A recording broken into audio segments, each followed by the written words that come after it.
Welcome to another Pilates Hour. We are actually in Boston, Massachusetts at the American Physical Therapy Association's Combined Sections meeting. Now, this is our biggest meeting ever, right? We always come together, and there's usually some horde of people, some usually around 15 to 17,000 people. And today I have a good friend and special guest, Staffan Elegid. So welcome. Thank you. Fellow physical therapist, professor, full professor up at Nazareth University in physical therapy.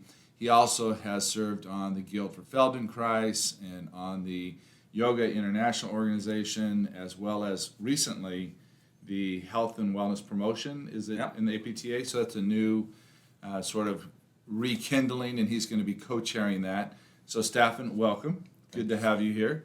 And Staffan also, just a little side note, he was the one that went through and did the reading on the new book, Principles of Movement, as a requirement from Slack Publishing. And so they sent it to Staffan. He gave me a lot of good feedback that helped me finish getting out. And now it's finally out. So, you never realize how long of a process it is. So welcome. And I know you're working on a new book, so I got a lot of questions for you of things you're working on. And I thought today, one of the things in our last conversation, Staffan, was talking about just sort of a new way of looking at even our profession as physical therapists, as yoga teachers, as Pilates teachers, and revolving around a word that stuck in my mind with you was joy. And I would love to spend some time and hear from you sort of your thoughts on where you see the direction of our professions going, particularly as it pertains to health and wellness, and maybe what we should be focusing on in our profession. What should we be, how can we change it from always being about being sick and trying to rehab, and we call it healthcare, but really healthcare in the United States is tertiary disease management. So I'd love to hear just your sort of thoughts of where your focuses are these days and what's going on. So the concept of joy to me, I've been a physical therapist for a long time, and it seemed like we were always focusing on the disease, we were focusing on what went wrong. And I started thinking back to when I grew up in Sweden, and we moved because it was fun. There was no move this way to avoid that. The fear part wasn't in it. And people would just gather in parks and so forth and just move together and laugh together. And it was really joyful to get that. And the more I got into the healthcare system here, and the more I worked, and even working with the students, I realized a lot of what we do is really fear-based. It's like, do all these things to avoid disease. And then we have the alternative then, which is people are chasing health. I got to buy this vitamin, or I got to do this or that because it's going to make me healthier.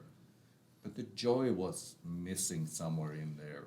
I remember going to Germany and also having a similar experience, and also in Asia, going to China and having experience of people were just out in the park moving, or, you would go into the sauna and then, but it was just, there was pleasure in it. It was social. I remember after a long day of skiing in Austria, I went into a sauna, and of course, nobody was wearing any clothes in the sauna, which was very sort of like shocking to us as Americans because we're so prudish, very inappropriately prudish. No joy in nudity. I mean, come on. So anyway, here I was in a sauna, and there was a family in there that was, the father, the mother, a 16-year-old daughter with her 18-year-old boyfriend, and a 10-year-old son, and just having a great time recapping a beautiful day of skiing and what they were going to do tomorrow, what hills they were going to hit the next day.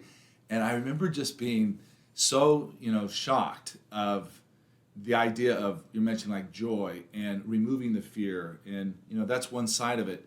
I think also in healthcare, when we're teaching in the universities, we're teaching precautions and contraindications of movement all the time. And I would love to hear your thoughts on that, just from the standpoint of like, how do we remove some of that fear, whether it's social fear or cultural fear or even healthcare culture fear that we're seeing? How do you see us, remove it? And by the way, I know Staffan's working on a book that's going to be addressing these things. It's going to be coming out pretty soon. I had a chance to look through some of the manuscript. But how do we address that fear? What's your thought on that? Well, first of all, let's talk about the sauna, because needless to say, I'm Swedish. I have a sauna Yes. at home, but when they sold me that sauna, it was like, oh, you sit in it and the toxins will be sweated out, or all these health benefits. And I go, I'm not interested in the health benefits. I just want to sit in my sauna because I enjoy it. But that was the big selling point. You have all these health benefits. You get of the it. toxins out. You're Yeah. gonna, the neuro relaxation is going to take place. It's going to put you into parasympathetic mode. Exactly. Your Exactly. digestion's going to I know. improve. We have to sell. We have to sell it. We have to sell it that way, yeah. Joy doesn't sell. I mean, that's pretty clear. As far as movement, it's we're scaring people, and I always bring out the thing about squatting.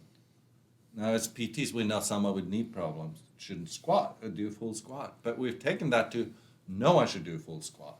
And if they did a full squat, they wouldn't have knee problems. They would have knee problems. No, That's all built in. I'm saying they wouldn't have knee problems if they learned how to. If Exactly. they never lost their full squat. Exactly. Yeah. So I think that's part of it. And also, I mean, I'll bring it back to physical therapy. When we teach, we're more into just teaching all these precautions. We're not allowing the students just to move. Just do it for the fun of it. Can we meet at lunch like once every other week or something and just move, just have fun, just laugh about it. But it's so serious. You got to do it in alignment, and you got to do this and that and everything. And just the thought of I had to be in perfect alignment to move. And even then, we don't understand what alignment I is. know. So, Which is the great part. but let's go to that idea of deconstructed play. Yeah. Like this is I believe personally looking, a lecture I've been doing recently is a human right to move, and the idea of saying is that we are these bipedal, bicurve animals that are meant to be able to do all of these things. And we put them in a chair when they're 4 years old, and we tell them, stay quiet. Yeah. If you get out of your chair, you're going to get in trouble. You're going to get a timeout. You have to sit in a chair for longer. Yeah. We're going to punish you. And instead of this idea where, I grew up, it was like we had recess, and we would go out and we would play all kinds of games that were just Most of them were our probably games. dangerous. All of them were All dangerous. of them were dangerous because that's All of them the were fun dangerous. part, right? That's the fun part, How high up the monkey bars could you climb and then jump off into the sand pit? Or could you make it past that little piece of wood that was sticking out that would impel you? We grew up with that. I raised my kids with that same kind of theory. Now, we were very fortunate. We lived in Miami, raising the kids, and we had almost an acre, which was almost unheard of. And we had a pool, and the house sort of surrounded the pool. So it was very easy. We had a permanent ladder up to the roof. And Miami, you could swim year-round. So it was very common for the kids to climb up and their friends and jump into the pool. We had trees, and we told them, look, after school, you cannot come in the house for 3 hours. So you got to stay out and play, And the only way you can come in the house is if a bone is sticking out through the flesh or you're unconscious, you let us know. That's the only way you come in the house. But it was even in the house, getting on the floor instead of being on the furniture, activities we would do. We'd have competition. We had a Pilates machine in the middle of our house. So it's like people would come in and what is that thing doing in your house? Wow, you have Pilates in your DNA. Absolutely. So how do we start shifting the mindset of this? I have to have a reason to move. I have to exercise. I got all my Peloton set up. I have all my stuff set up because I have to do it to prevent heart disease. I have to do it to, how do we start shifting that mindset into finding the pleasure of movement and the joy of movement? And that even goes back into some of your DNA, which is the Feldenkrais and the yoga. And you've always been a voice that since I've known you of, we have to bring movement into our profession, and that's the thing that we have the most in common is you cannot be a pathokinesiologist as a physical therapist if you don't know how to move and you don't appreciate movement from the most basic concept of children playing and adults playing. Yeah. And I think, even if I look at my PT students now, we force them to sit in these great plastic chairs, right? With a little desk in front of them, so they're not moving either. I think it's a generational thing. Our generation is done. Forget about it, right?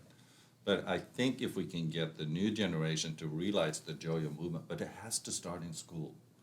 It has to start early on, and it has to start with, communities. And I see in Rochester, where I live now, we're starting to have more bike lanes. There's a value in parks. Unfortunately, the playgrounds are still like right. they're safe, which makes it a little boring, right? But I think we just have to accept that movement is important, and the environment. I was also down in Alabama teaching just a couple of weeks ago. There were no sidewalks anywhere.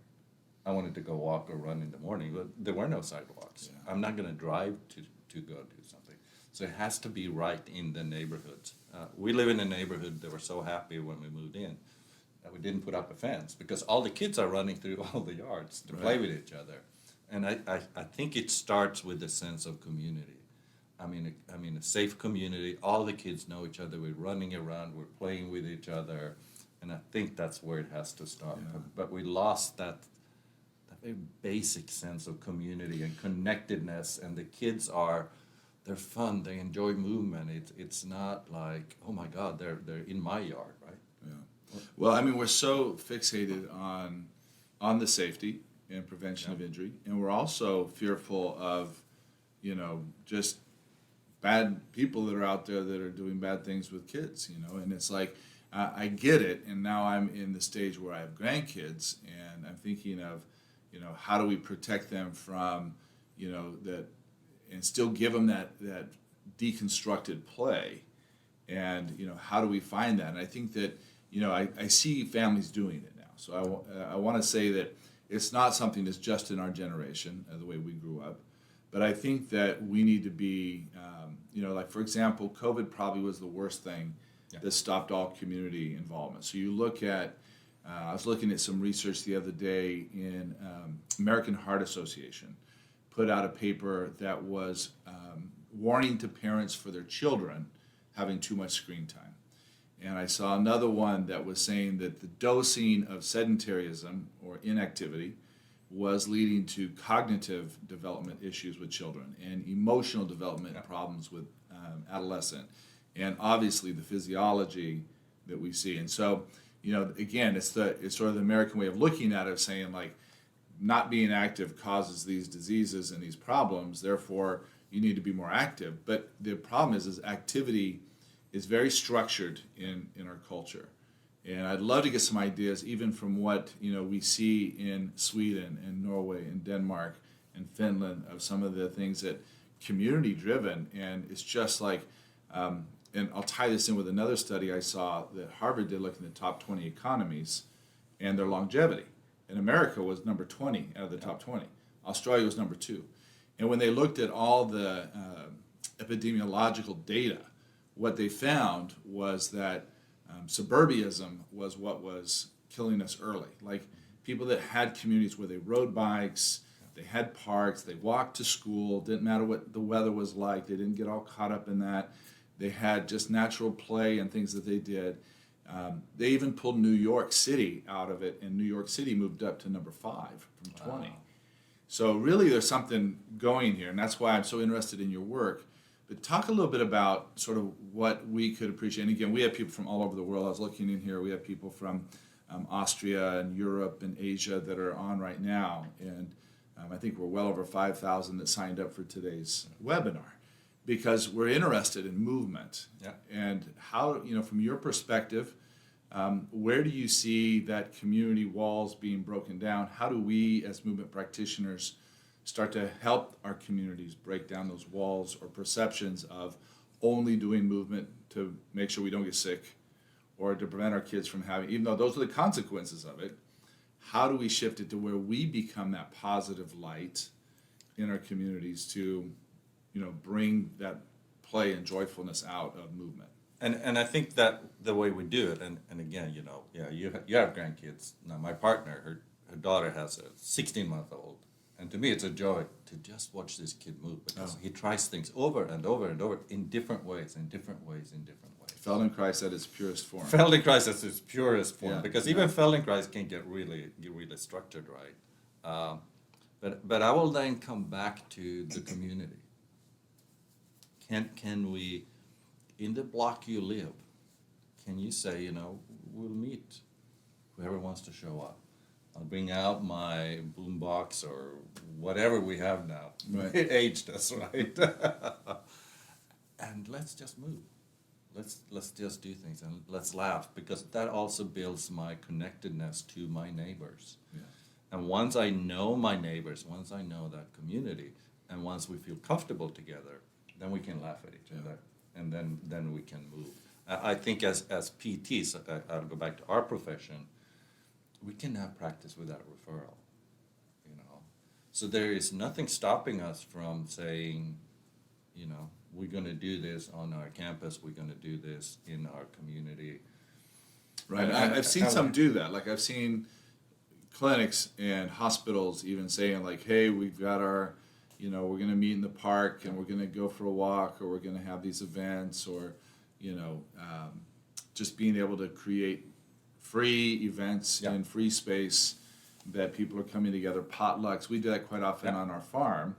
We have a beautiful community, and I find it interesting that, you know, we're spread over 200 acres, 5 families, and we're closer with these families than we were when we had literally neighbors that you look out your bedroom window and you could see their bathroom window, and it's that close, you know. But thinking of how, you know, how do we become the motivators of this from this perspective? Like, how do we, you know, shift the language of, you know, we need to do this so that we're healthy, versus let's just do this. Like, let's find joy in our community. Let's find the connection, the human connection, the tribal, maybe more tribal. Maybe tribal, yeah, absolutely. And again, there's so much going into it, right? There is, and again, I'm in academia, so I'm not really working, right? Right. But you can do it at the university. But you with know, the PT students, the PT students that I have in the health and wellness, they have to do a community project. They have to go out in the community and teach something. Yeah.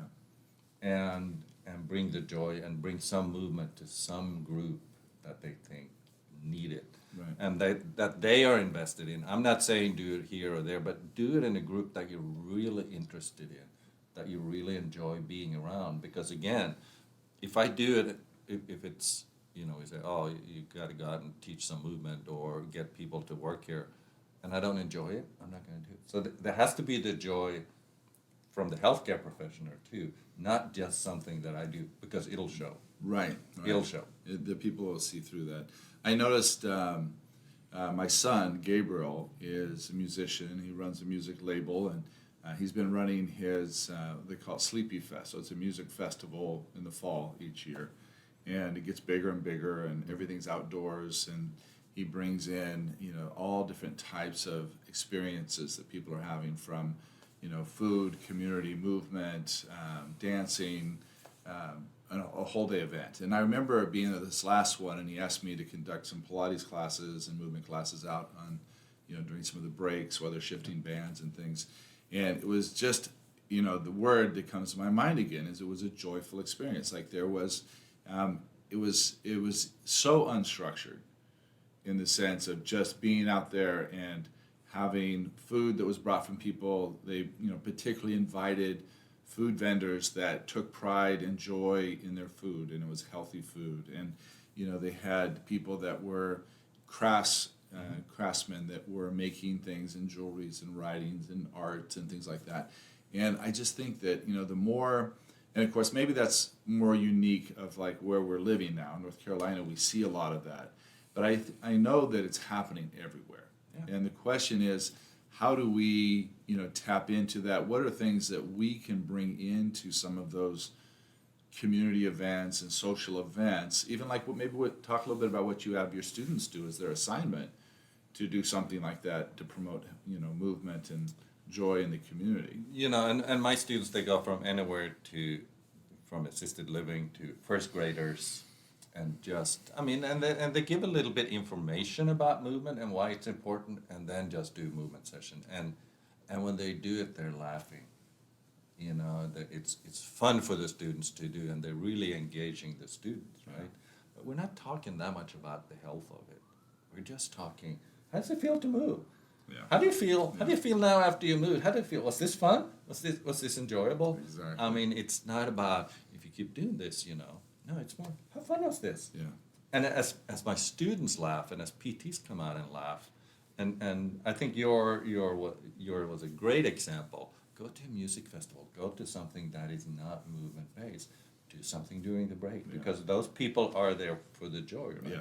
Go to the street festivals, but don't go there to measure hamstring length.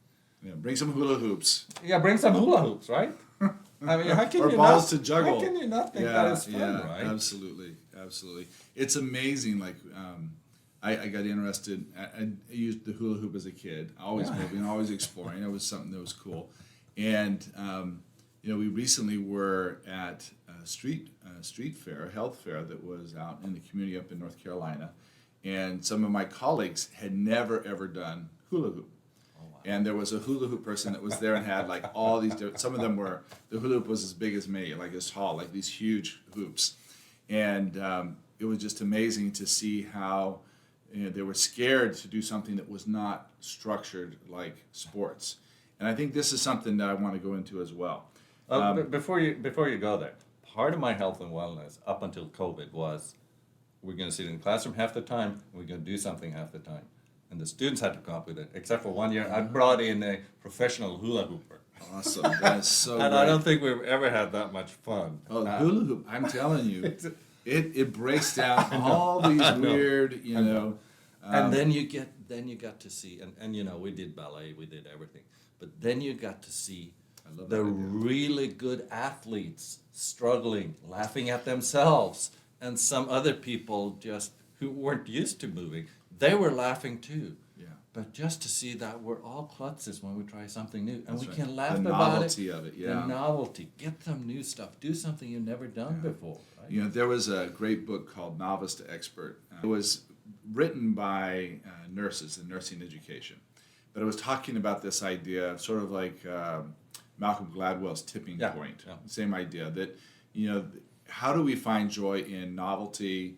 How do we find joy in competency? How do we find it in proficiency? How do we find it in being an expert in an area? And it's interesting that the most joy typically comes from novice, and maybe the competent stage where you're really finally coming into, wow, I actually helped somebody with that, or I was able to do that, or I could, throw the ball over the plate, or I could, do these different things. And one of the things that was happening at that time that I was reading that book as part of my PhD program down at University of Miami, is I was also learning gyrotonic expansion system. And so here I had already, felt like I had, gotten very competent, if not proficient, in the Pilates industry. I'd spent a number of years teaching it. I mean, it is my gig. But I was learning gyrotonic, and for a second I was getting frustrated because it didn't come to me as easy as something I had worked through and struggled before with, which was the Pilates, and the same thing I had done with dance. And the same thing with, but it's like all of a sudden there was an excitement. And Angela Crowley, who was one of my teachers, she was like, just be present in it. Like, don't try to perfect it. Just be present in it. And I've never forgotten that. And I know Shelley Power, who works with me, and you met Shelley today.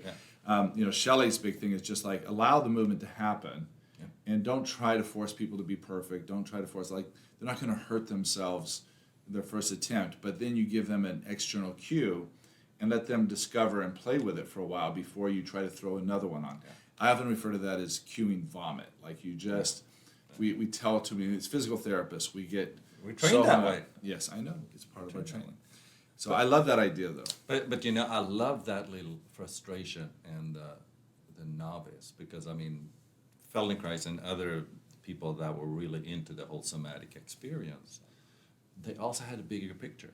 They said, if you learn to move in a different way, and if you get more options, you will also relate to people in a different way. You will look at the world in a different way. Your thinking will change. Everything will change. So the novelty is also crucial. That now you know how to do this, but can we do it in a different way? Can you do your Pilates and still keep your head free? Right. That's something brand new, right? Yeah. And then the brain freezes a little bit and kind of go, and then the whole body freezes up, and then we laugh still about holding it. that. I know. No, that's great, and I think that we like we really enjoy playing with that. One of our other colleagues from Spain, Juan Nieto, is a physio as well, and just very creative. And years ago we started a company called Runity, which was really exploring and diving into running, which we considered being a very fundamental human right. Like that's how we hunted, that's how we transport ourselves. We have very unique behaviors as a bicurve, bipedal animal, different from any other mammal. We have this incredible endurance capacity because we don't overheat like other mammals do. And we have minimal sun exposure because of our verticalness. So going through all these things and thinking and looking at the Maasai and some of the different tribes in Africa that just have this spring ability and just can run for days in a hunt, and just really being appreciative of what our potential is if we grow up with it. I think this is something that's important. I'd like to shift gears a little bit and thinking of, how do we create these experiences for our kids so everybody doesn't become like Wally World, right? We don't, right now, the sedentarism, the screen time, the fear of being outside, we even did a summer camp last year, and it was the year before this last summer, and we had kids coming that had never climbed a tree, they had never played the highlight of the entire week was the mud kitchen, right? So, but think about it. Like here was a very well structured summer camp that we put together. It had Pilates, it had frisbee golf, it had juggling, it had slackline. We had climbing trees. We put these really cool straps around the big trees that they could climb up, and we had art, and we had somebody come in with reptiles. Inevitably, end of the week, what was your favorite part of the camp? Oh, the mud kitchen. But none of them had ever gotten their hands in mud. These are kids that had never had that. And then the other piece to it, and I'd love to hear your comments on it, is we made it a rule that the counselors could not interfere with them in deconstructed playtime. Like let them, like the wolf pack, like the young cubs figuring it out and fighting, and one gets a little too aggressive and bites and they yipe, and the mother comes over and whacks them in the head, and then they go back to playing. It's like, don't let them, hurt each other in that sense, but let them socially work through that deconstructed play. Like, I'm the sous chef, and I'm the head chef, and I'm going to be the waiter, and it was interesting to watch them. And the most interesting part was at the end of the week, that was their favorite activity. And I thought, like, wow, I grew up with that. Yeah, cousins and family, and but kids don't have that today like the way they should. Everything is too structured. We're putting kids into, dance class, when they're 4 years old and trying to, make the best ballerina, or gymnastics, or, baseball. And by the time he's 13 years old, he's blown out his elbow, pitcher's elbow, because of that's all the kid did for those 8 years. His dad wanted him to be a pitcher, So how do you see this idea of creating more deconstructed play? It's on its way. There was a great book that came out a couple of years ago that talked about athletes that were more generalists growing up compared to specialists. Now, if you're going to do gymnastics, you probably have to specialize early on, right? It's not the healthiest you just need thing physical in the world. therapy for the rest of your life. Yeah, that's yeah. We should be encouraging that. But I think now, and like you said, if you let the kids figure out this mud kitchen, they'll organize themselves without our intervention. It's the same with movement. If we watch someone do all these things, let them figure it out. Right? Let's talk about play. Rochester has the Hall of Fame for toys, the Toy Hall of Fame. One year, the stick was introduced because they said this is the greatest toy ever. It's just a stick, and you go there to watch the Hall of Fame, and there's just a stick sitting there among all these other Barbie and Ken. All kinds of things that they could do with You the can stick. do absolutely anything. I mean, if you're a boy, it's going to turn into a gun pretty soon, right? Yeah. But it's just, and again, with a stick, I can do anything. Can we give that imagination to the kids? Can we, as coaches, as therapists, we have therapists in most schools, right? Yeah. And we have them in pre-K. Can we let the kids just move and say this is okay, as long as you don't do anything that we know is not healthy for you. But can we just let you go and do that? And during PE, instead of always having something really, really organized, can we say, you guys come up with something. Do what you think you enjoy now. Can we start that early on? Yeah. And again, kids will organize and they will find the layers and they will do all these things automatically as long as we don't intervene too much. Yeah. As long as we play it safe, don't intervene too much, the kids will figure it out. You know, from a Feldenkrais perspective, you know, looking at what's happening with the gaming industry and, you know, how children are being so influenced, like for parenting, it's great, right? They can babysit them, they can be entertained with that screen for hours on end, where in the past, I mean, I think I remember Pong coming out when I was in middle or high school in the 70s. I don't even know what it is. So. It was, I mean, but we didn't have it. Yeah. You know what I'm saying? So we didn't have those kind of things. But it was like, how do we help parents? I think this is more of a help parents to, you know, think of ways that they can introduce more creative, deconstructed play rather than prescribed play on a screen or formal sports training versus diverse activity training. Any thoughts on that, like coming from, you know, I guess I'm thinking from that Feldenkrais idea. The more exposure they have to different struggles of solving problems, it makes sense why they would be cognitively brighter and socially and we have the research on it, right? Yeah. Well, that's what I was saying. I mean, in this lecture I do, Human Right to Move, I show a lot of the research that shows what the deficiency is. And rather than getting caught up, and this is where when I talked to you last, it was like, let's not propose the solution to this as how do we avoid cognitive impairment and how do we avoid these, you know, like all the shooters, for example, in the last, you know, 8 years, all were gamers, all were isolated, all were on antidepressants, all came off antidepressants. They all were in their, you know, adolescence, like 20s and 21, 22, and they had access. So you put all that formula together, and you know these are the kind of things you end up with. So it's like so we know. I think the research is very clear of what we know the consequences of physiology, emotional, and you know, cognitive development and health. And I guess what I'm looking for, and that's why I really like the meat of where I'm looking forward in your book, and I'm looking forward to just your vision of sort of restoring something that was very much a human right. It was very much something that was just done in the community. We just did it. There was nothing to entertain us, so we entertained ourselves. Yeah. And we even sat at the airports and were bored, right? Or we did things and we were thinking, and instead of sitting on our phones, right? Yeah. And I will come back a little bit, and I will say the first real smartphone was introduced, 2007, 8, with Apple first. I got it on day one. I hate to say that, but I did get it on day one. And now we have like 5 billion in the world. You were early adapter. I was an early adapter, yeah. We haven't figured out how to deal with it yet.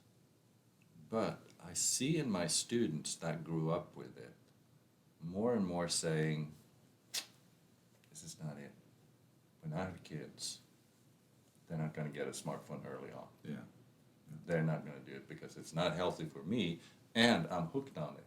They know they're hooked on it, and we still stay hooked on it, right? So I think the generation that is coming up, that because we don't understand it, we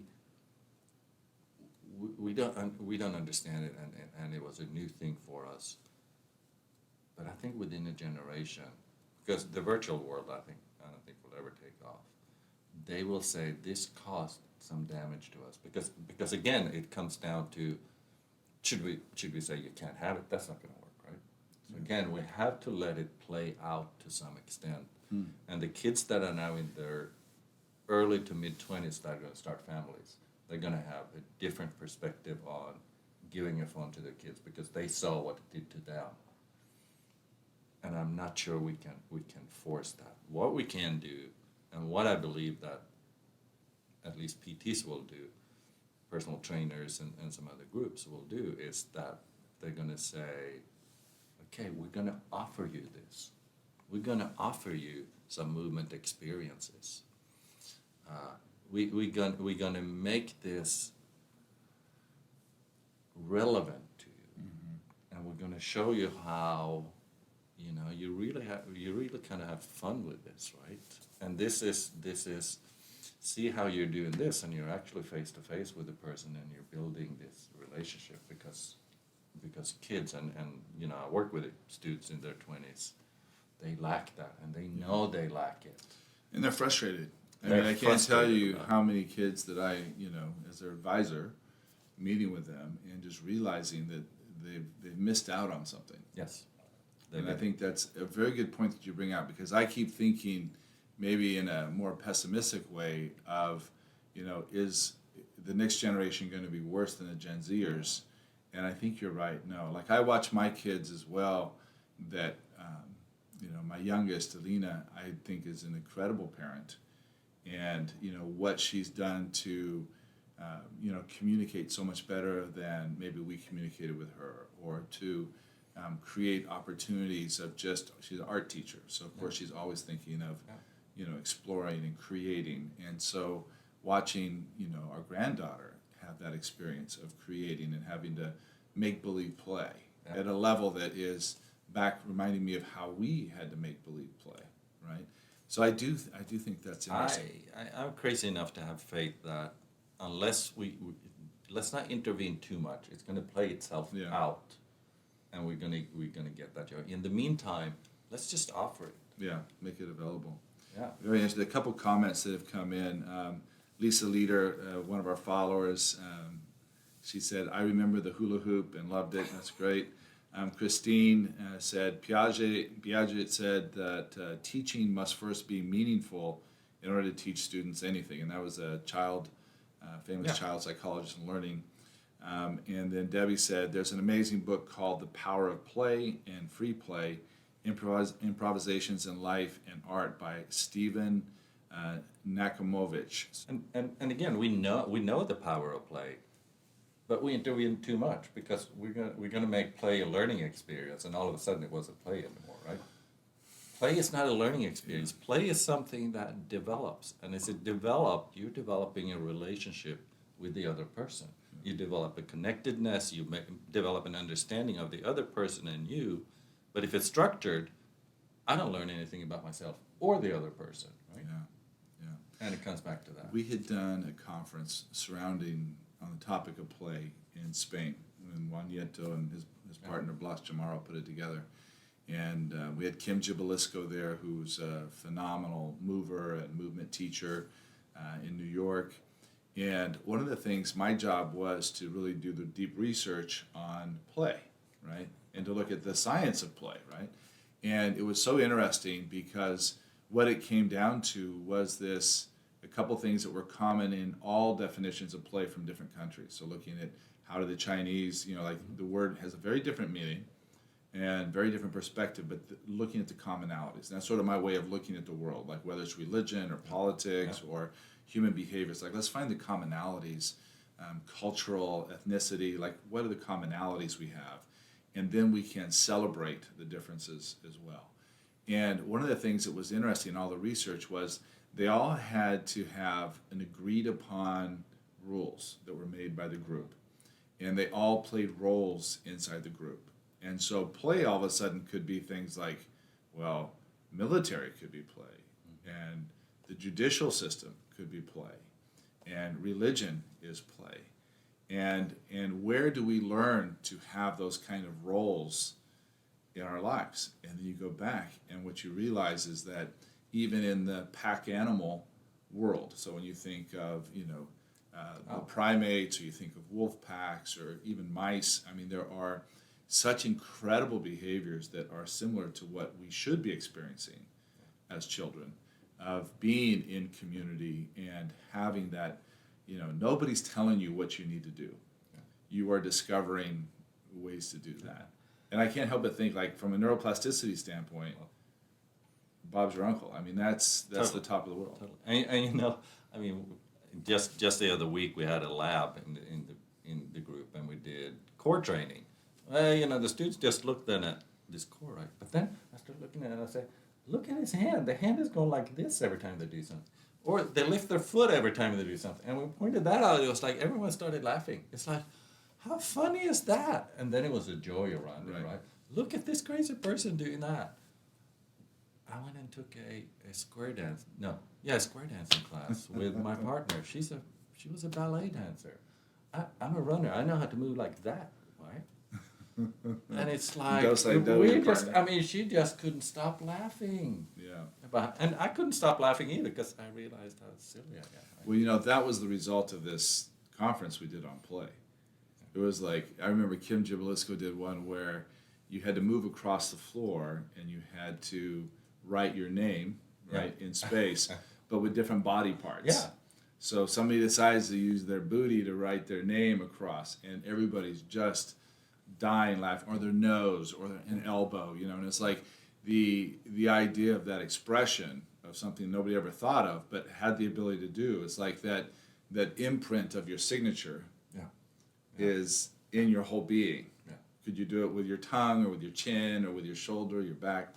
Other ones that we did were things like, you know, you had to, one person only could be moving, but you had to be connected to the other person. So it's like you would either carry them or move or roll around them or on top of them. I was thinking of some of the things that have come from Ido Portal. Mm-hmm. I don't know if you're familiar with Ido Portal's work, but again, a lot of it is just like exploring and trying to juggle off the walls and the ceilings, and, you know, being able to throw or play catch or to touch somebody's foot, you know, and they're trying to get away from you. And I remember going down one time on Juan, and he moved and I hit my head on his knee, and, you know, it was like, you know, you got a good jolt, but it was just like, it resulted in laughter. Yeah. And this is why, you know, when we were talking the other day, or even early in the year, about finding the joy in these things and not making it so regimented. Yeah. And now I want to bring it into our work as Pilates teachers, yoga teachers, Feldenkrais practitioners, physical therapists. I will just go one more thing. I know connectedness from the research is important, but guess what? If I'm connecting with you because it's healthy for me, that's not it. Yeah. I'm not from the research, but I know that, it's fun to chit-chat, right? And to talk and interact. So again, if I do it for a benefit to relate to people, that's not it. I do it because it's joy, right? Yeah. One of my fondest memories of being around 10 years old is one of my best friend's older brother made a huge kite out of bamboo and greenhouse plastic, strapped me to it up on the second story of the roof, and I was flying.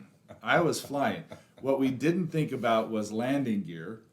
So, of course, I ended up scratching my knees and elbows up on a gravel road. But it was like, you know, we just found ways to do things. We made our own stilts. And, you know, they broke and we fell and we just laughed about it. And, you know, it was just great. In the wintertime, we built snow forts. And, you know, even in northern Sweden, we played Indians and cowboys, right? Yeah. And it was just like fun. It was just like, oh my God, let's do this today. And then every kid from all the blocks came into one yard, and it was just crazy. Yeah. But it was just laughter. I'm looking at some of the things people did here. Pogo sticks and red light, green light, which is great, the statues. I still do red light, green light in my Pilates classes. Yeah. Yeah. I have, like, when I want them to work on a roll-up or a modified roll-up, right? It's like you should be able just to stop anywhere along that way to have that kind of control. Yeah. But the game of it is hilarious because somebody's always got to do sort of I'm going to do a Valsalva and thrust myself up, and I'll call red light right when they start. And then he's like, you're out of there. And so everybody just starts laughing and having fun with it. But I think that's, you know, it's like, how do we bring the fun back into our movement? Thinking of that now and looking at, for example, in our Pilates classes or our Feldenkrais lessons, or if we're working in pediatrics and we're at a school or those kind of things, you know, this is where we can create that sort of initiative to make it fun. Like, bring the play back into everything we do. We had a group of about, I want to say 8 to 10 patients with Parkinson's disease. And they were no longer, they weren't our patients at this time, right? They were in a community. They wanted to come in and do Pilates. They did music class and art class in the week. And they would come into the Pilates studio, and one time they all came in with kazoos. You know the kazoos? Yeah. And so it was somebody's birthday, and and the idea of it was, here they were all like, they struggle with some of their breathing skills, and yet they were all playing kazoos, which couldn't be any better for them. There's nothing better than them playing kazoos or singing that they were doing there, or just the different games that they were playing. We had them coming in for about 10 years, twice a week. And at the University of St. Augustine, we have a rock steady boxing class for them. The community comes in, and really wonderful. And the students all get involved, and again, everybody's laughing and having fun. So we decided to do a Pilates class with the same group. And we had the same thing, same experience. But it was like learning that any population, any age, we can influence and find that joy just by injecting just little tiny things that don't cost any money, don't require anything to be able to find that. I go teach movement, we call it Feldenkrais, but it's really just movement, at the senior center once a month. I have the same people come every time, and they go out for lunch afterwards. But you know what? We do some funny movements, and they laugh at each other, and they look at each other. How do you do that?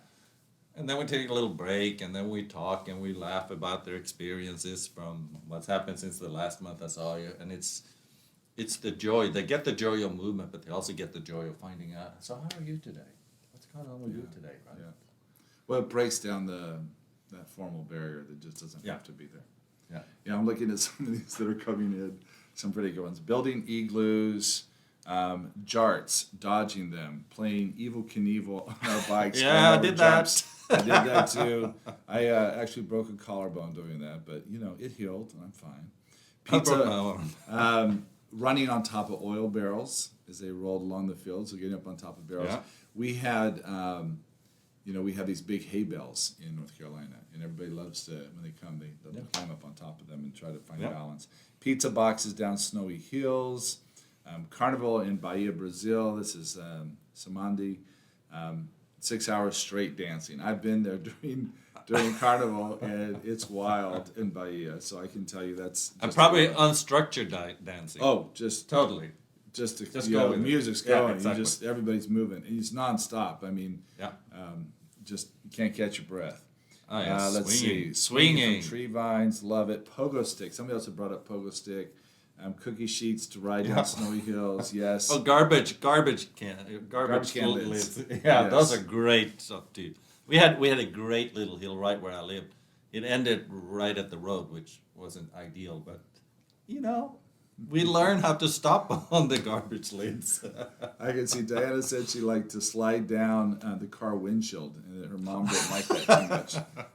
All right, there are some things we probably shouldn't do. Yeah, these are all great. Yeah, palm leaves is what we do when we don't have snow. Oh, You really? get a palm leaf down a grass hill, you can slide wow. down. Climbing trees, well into Yeah. the 20s, yes, wonderful jump rope. And I love these ideas because this is where, the creativity has to come out to find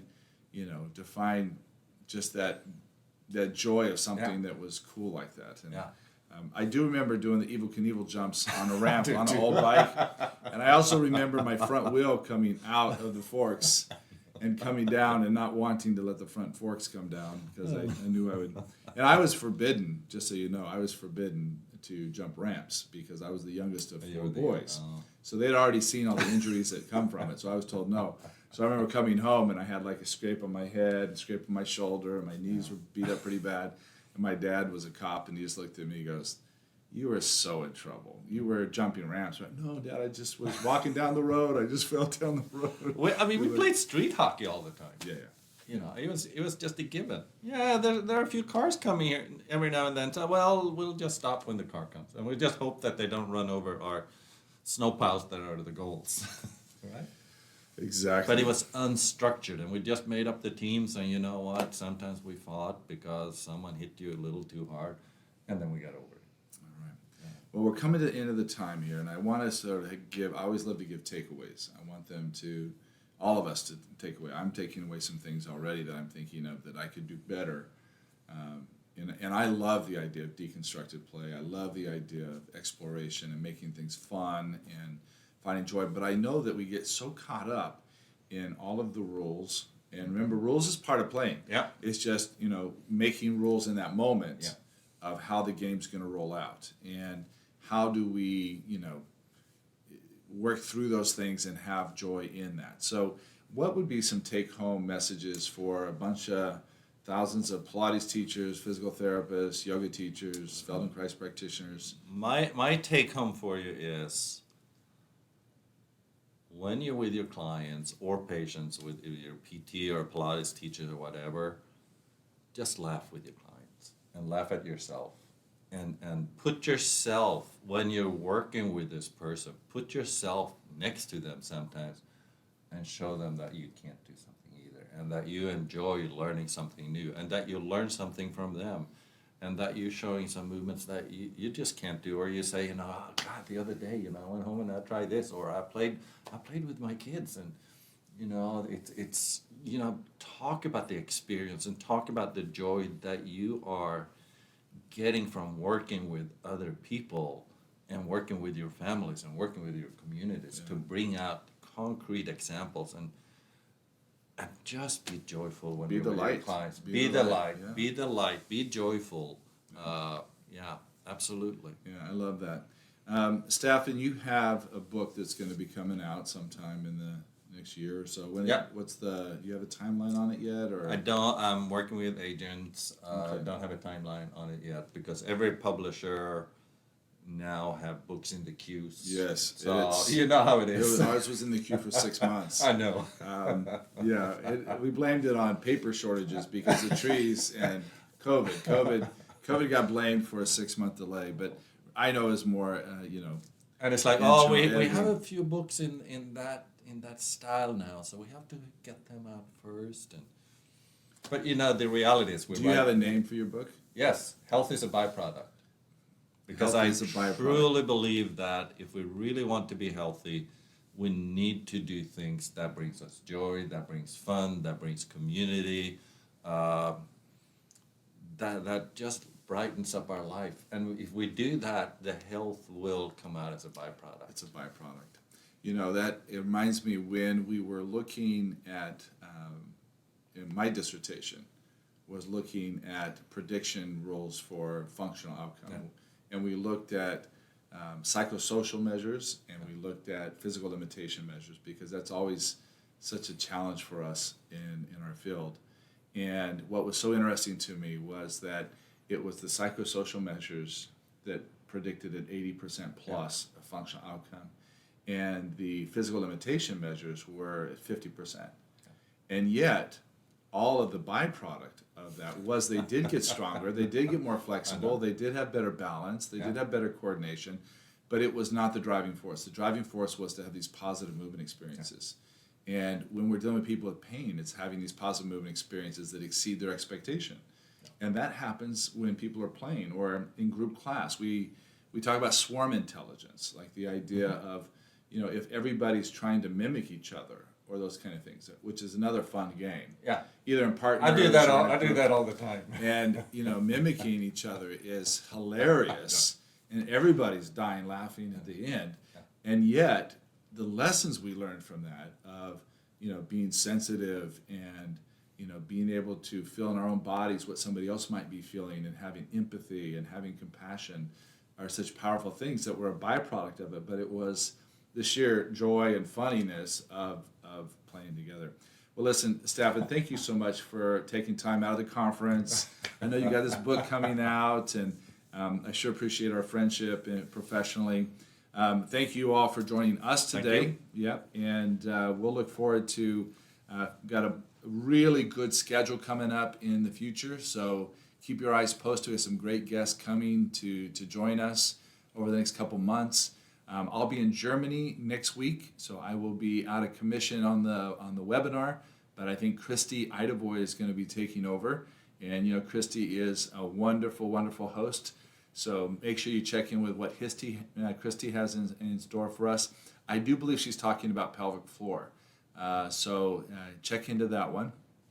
And then from there, If you still haven't taken that critical reasoning, I think the critical reasoning course is sold out in Germany, but I do think there's a few more spots in the one in New York. So if you happen to be around, you want to come join us and hang out with us, we'll have a good time. We'll be doing an open house and reception in the evening there at Joseph Pilates' old studio, now called Nice and Tall with Constantine. And we hope to see you there and on the next webinar. Above all things, we always like to let you know and remind you to be kind and to be that beacon of light out there that, and now I'm going to say that finds joy in movement, thanks to Staffan. And so thank you again. Thank you, everybody. Thank you. Have a wonderful weekend.